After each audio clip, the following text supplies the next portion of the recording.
திருப்பதி ஏழுமலையான் கோவிலில் சுவாமி தரிசனம் செய்த பிரபல முன்னணி நடிகை ஜெயபிரதா. திருப்பதி ஏழுமலையான் கோவிலில் பிரபல முன்னணி நடிகை ஜெயபிரதா இன்று விஐபி தரிசனத்தின் மூலம் ஏழுமலையானின் சேவையில் பங்கேற்று வேண்டுதலை செலுத்தினர். தரிசனம் முடிந்ததும் கோயில் ரங்கநாயக்க மண்டபத்தில் வேத பண்டிதர்கள் வேதாசீர்வாதம் அளித்தனர். கோவில் அதிகாரிகள் சீர்வாரி தீர்த்த பிரசாதம் வழங்கி பட்டு வஸ்திரம் அணிவித்து மரியாதை செய்தனர். தொடர்ந்து செய்தியாளர்களை சந்தித்த நடிகையும் முன்னாள் எம்பியுமான ஜெயபிரதா கூறியதாவது: ஒவ்வொரு வருடமும் தனது பிறந்த நாளன்று திருமலைக்கு வந்து ஏழுமலையானை தரிசிப்பது வழக்கமாக கொண்டுள்ளதாக கூறினார். விவசாயிகள் சுகமாக சந்தோஷமாக வாழ வேண்டும் என்று ஏழுமலையானை வேண்டிக் கொண்டதாக கூறிய அவர், பாரதிய ஜனதா பார்ட்டியில் உள்ள தனக்கு ஒரு அவகாசம் அளித்தால் தெலுங்கு மாநில பெண்ணாக தான் போட்டியிட விரும்புவதாக கூறினார். ஆந்திர மாநிலத்துக்கு தலைநகரை கொண்டு வருபவரும், இளைஞர்களுக்கு வேலைவாய்ப்பு அளிப்பவரும், பெண்களுக்கு பாதுகாப்பு தரக்கூடியவரும் பதவிக்கு வர வேண்டும் என்று தாம் விரும்புவதாக கூறினார். மூன்றாவது முறையாகவும் மோடியே பிரதமராக வருவார் என்று நம்பிக்கை தெரிவித்த அவர், தமக்கு பவன் கல்யாண் மிகவும் பிடிக்கும். அதேபோல் மோடி அவர்கள் மற்றும் சந்திரபாபு நாயுடு மீது தமக்கு மிகுந்த மரியாதை உள்ளதாக அவர் கூறினார்.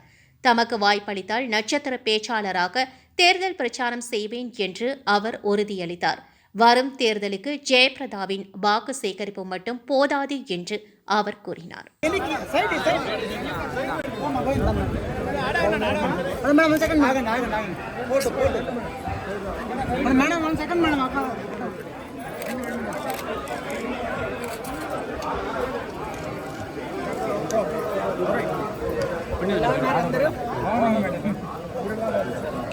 హ్యాపీ బర్త్డే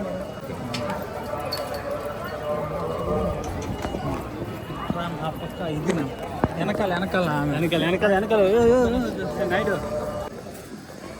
చాలా రోజుల తర్వాత అందరినీ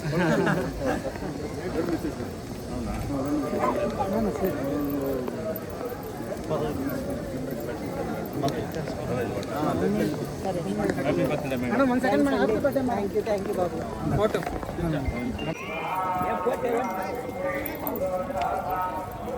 బాబు, మిమ్మల్ని అందరినీ చూసి నాకు చాలా ఆనందం.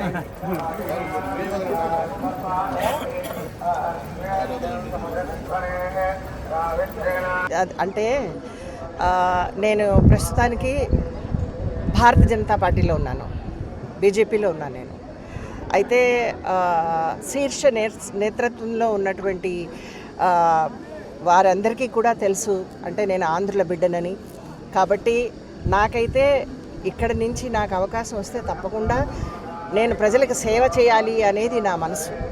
అలాగే నా జీవితకాలం కూడా నేను పనిచేయాలనేది, ప్రజలకి అభివృద్ధిలోకి తీసుకురావాలనేది నా కోరిక.